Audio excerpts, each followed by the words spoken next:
अशा पद्धतीने तुमच्याकडे कंप्लेंट झाली, त्याच्यानंतर तुम्ही त्यांना पहिलं नोटीस देणार आहात का दंड का शिस्तभंगाची कारवाई करणार आहात? अशा प्रकरणामध्ये त्या वेळेत जर ती सुधारणा अपेक्षित सुधारणा झाली नाही तर नक्कीच आम्हाला त्याच्यावर कारवाई करण्याचे अधिकार आहेत आणि ती कारवाई आम्ही नक्कीच करू. नमस्कार मंडळी, मी आहे तुमच्यासोबत नरसिंग भुरे, आरोग्य दूत न्यूज मधून. ही बातमी फक्त डॉक्टरापुरती मर्यादित नाही, ही बातमी आहे प्रत्येक रुग्णाची, प्रत्येक कुटुंबाची आणि प्रत्येकाच्या जीवाची. मंडळी, तुमच्यापैकी किती जणांनी डॉक्टरांनी दिलेली चिठ्ठी हातात घेतली आणि मनात म्हटलं, हे काय लिहिलंय, कोणतं औषध आहे, सकाळ की संध्याकाळ, किती दिवस घ्यायचंय? रुग्ण गोंधळतो, मेडिकलवाला अंदाज घेतो आणि त्या अंदाजावर रुग्णाचा जीव अवलंबून असतो. हीच गंभीर बाब लक्षात घेऊन हायकोर्टाने थेट हस्तक्षेप केला आहे आणि त्यानंतर राष्ट्रीय वैद्यकीय आयोगाने देशभरासाठी कडक निर्देश जारी केले आहेत. आता डॉक्टरांची अस्पष्ट वाचता न येणारी लिपी चालणार नाही. देशातील सर्व वैद्यकीय महाविद्यालयामध्ये प्रिस्क्रिप्शन लेखनावर लक्ष ठेवण्यासाठी विशेष उपसमित्या स्थापना करण्यात आल्या आहेत. फक्त शासकीय डॉक्टर नाहीये तर खासगी डॉक्टरवरही आता थेट नजर ठेवली जाणार आहे. यासाठी जिल्हा आरोग्य अधिकारी आणि जिल्हा शल्य चिकित्सक यांना स्पष्ट आदेश देण्यात आले आहेत. मंडळी, याच पार्श्वभूमीवर मी काल जळगाव जिल्हा शल्य चिकित्सकांचा थेट बाईट घेतली आहे आणि त्यांनी अतिशय कडक शब्दात निर्देश दिले आहेत. जिल्हा शल्य चिकित्सकांचा जळगाव स्वप्नील सांगळे काय म्हणाले ते आपण बघूया. नमस्कार, तुम्ही बघत आहात आरोग्य दूत न्यूज. मी आहे तुमच्यासोबत नरसिंग भुरे. आता आपण आलेलो आहोत जळगाव सिव्हिल सर्जन यांच्याशी संपर्क साधतोय. त्यांनाही नेमकंच आता एक मला वाटतं 7-8 दिवस झालेले असतील. एक त्यांच्याशी आपल्याला थेट प्रश्न विचारायचा आहे आणि जनतेच्या मनातही प्रश्न आहे आणि नुकतंच आत्ता हायकोर्टाचा आदेश आलेला आहे. म्हणजे ह्यांना आदेश देण्यात आलेले आहेत की जनतेला जे डॉक्टर लिहित आहेत, जे लिपिक लिहित आहेत ते सर्वसामान्य लोकांना समजत नाहीये. तर त्यासाठी त्या लोकांना समजण्यासाठी आज यांच्याशी संपर्क साधूया आपण. आपल्यासोबत आहेत डॉक्टर स्वप्नील सांगळे, त्यांच्याशी आपण संपर्क साधूया. सर, आज आम्ही थेट तुमच्याशी प्रश्न विचारतोय की जेही आता हे कोर्टाने आदेश दिलेले आहेत, हे सर्व जे ग्रामीण भागातले जे प्रायव्हेट डॉक्टर आहेत, तर त्यांच्यासाठी तुम्ही हे मेसेज कशा पद्धतीने संपर्क साधला? बघा, हा मेसेज ग्रामीण भागातल्याच डॉक्टरांना नाही तर संपूर्ण जिल्ह्याच्या डॉक्टरांना, मग ते शासकीय असो किंवा अशासकीय असो, प्रायव्हेट डॉक्टर्स असो, कोणी असो, आपल्या NMC म्हणून जी आपली केंद्राची जी बॉडी आहे, जी पहिले MCI म्हणून आपण ओळखायचो, त्या बॉडीने आपल्याला पूर्ण वैद्यकीय क्षेत्राचं नियंत्रण ती करत असते आणि त्यांनी अतिशय सुस्पष्ट आणि क्लिअर इन्स्ट्रक्शन्स आपल्याला सगळ्या डॉक्टर्सला दिलेले आहेत की आपलं जे प्रिस्क्रिप्शन असेल किंवा आपण जे औषधं लिहून देतो ते औषधं अतिशय सुस्पष्ट अक्षरात ते लिहून दिली पाहिजे, जेणेकरून ते समजण्यात कोणताही घोळ होणार नाही आणि तसा काही घोळ होऊन कोणती चुकीची औषधं दिली जाणार नाही. त्यासाठी त्यांनी 2002 सालचं एक रेग्युलेशन आहे, त्याप्रमाणे सर्व डॉक्टरांसला ही इन्स्ट्रक्शन दिली आहे की आपण अतिशय सुस्पष्ट पद्धतीने आपले औषध उपचार जे देतात ते लिहावे किंवा त्यापेक्षाही पुढे जाऊन आपण कम्प्युटरच्या माध्यमातून प्रिस्क्रिप्शन द्यावं, हे सुद्धा त्यांनी सुचवलेलं आहे. सर, आता हे जे तुम्ही म्हणतायत हे म्हणजे आता ग्रामीण भागामध्ये डॉक्टर असतील किंवा सरकारी डॉक्टर असतील, ह्याच्यापर्यंत तुम्ही कशा पद्धतीने मेसेज पाठवलेला आहात? ग्रामीण भागाच्या डॉक्टरांना मला म्हणणं असेल की ग्रामीण भागात एक समज आहे की डॉक्टरांची एक वेगळी लिपी असते.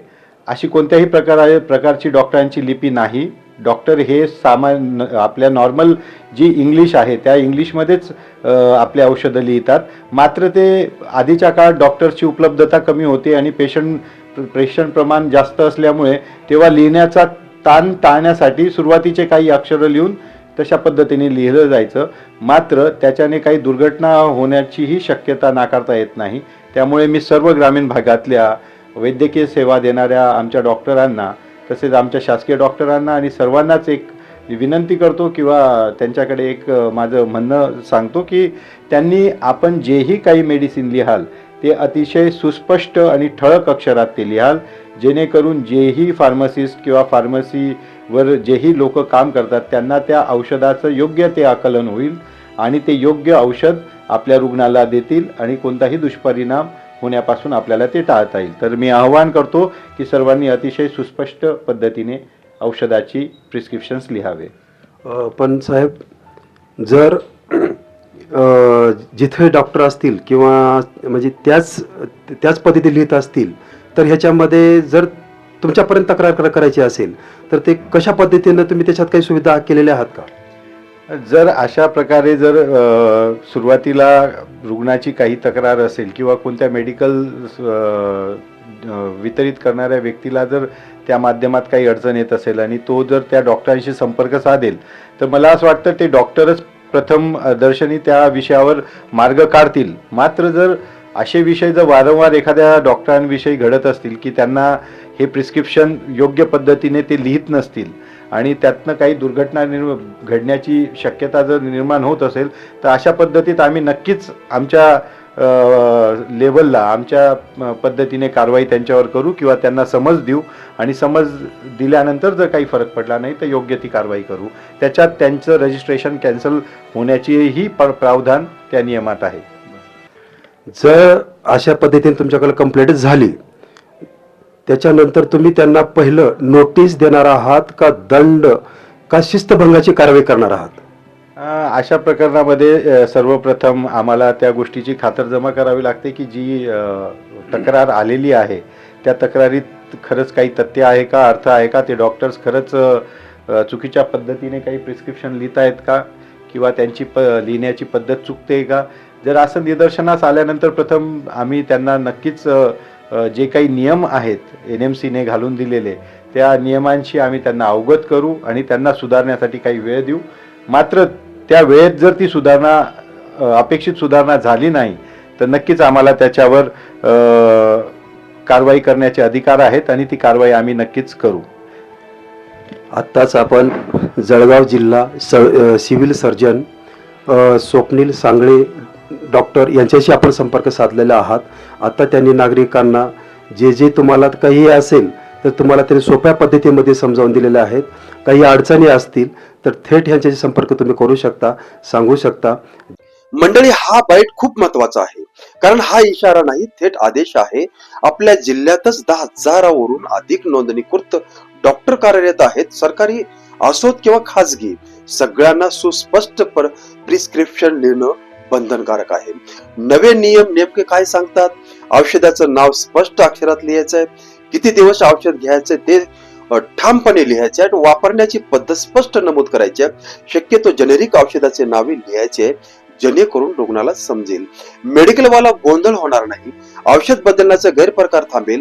याशिवाय मंडळी, डिजिटल प्रिस्क्रिप्शनचा पर्यायही आता पुढे आणला जात आहे. डिजिटल प्रिस्क्रिप्शन म्हणजे हस्ताक्षरांचा प्रश्न नाही, औषध चुकण्याची शक्यता नाही, उपचारात गफलत नाही आणि एक अतिशय गंभीर मुद्दा, प्रिस्क्रिप्शनवर कोणत्याही मेडिकल दुकानाचे नाव लिहिण्यास सक्त मनाई आहे. तसं आढळल्यास थेट कारवाईची संकेत आहेत.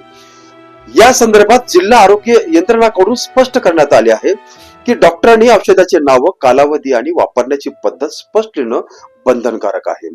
मंडळी, ही फक्त नियमाचं बातमी नाही, ही आहे सामान्य रुग्णाच्या सुरक्षतेची लढाई. डॉक्टरांची लिपी न समजण्यामुळे जर एकही चुकीचं औषध घेतलं गेलं तर त्याची किंमत रुग्णाला आपल्या जीवाची मोजावी लागेल. म्हणूनच हा निर्णय स्वागत आहे, पण त्याची अंमलबजावणी तितकीच कडक झाली पाहिजे. तुम्हाला काय वाटतं? हा नियम प्रत्यक्षात पाळला जाईल का? खाजगी डॉक्टरांवर खरंच कारवाई होईल का? आपलं मत कमेंट मध्ये नक्की मांडा. बातमी महत्वाची वाटत असेल तर लाईक करा, शेअर करा, आरोग्य दूत न्यूजला सबस्क्राईब करा. मी आहे नरसिंग भुरे. पुन्हा भेटू एक ठाम, निर्भीड आणि सत्य बातमीसह. धन्यवाद.